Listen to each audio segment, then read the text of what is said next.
Let me show you how we can disable TalkBack on the Samsung Galaxy A57. However, before I show you, I need to also show you how we can navigate on this phone when a TalkBack is enabled, because once it is, the navigation on your phone is slightly altered. So, to keep it simple, if you have any option, button, anything that has to be selected or chosen, you need to tap on that option in order to highlight it, and then you need to double tap in order to confirm your selected option, to confirm that you want to use it. This also includes, for example, 3 buttons that you have at the bottom of the screen if you use buttons for navigation.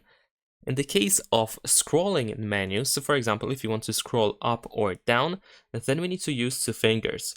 It is also used in the case of gesture navigation. So if you want to, for example, open recent or background apps, you need to use 2 fingers instead of 1 and do exactly the same action as before. And with 2 fingers, we can also swipe up over here in order to close all apps, for example, and so on and so forth. Also, if you want to go through different pages on the home screen or the app drawer, then also need to use 2 fingers.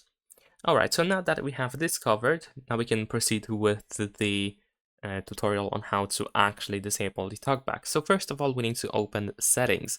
So I'm going to use 2 fingers to swipe up to the app drawer. We're going to tap on the settings once and then double tap in order to confirm our selection. Now in here, we need to use 2 fingers to scroll down again. And then we need to find accessibility. We're going to tap on accessibility once and then double tap. In here, tap on the TalkBack and then double tap. There we go. Now we should be able to tap on the switcher over here at the top, and we're going to double tap. Tap that you want to turn it off, and then double tap. And now TalkBack is finally disabled. You can, of course, now use your phone, navigate on it just like before, with just 1 finger. Leave a like and subscribe.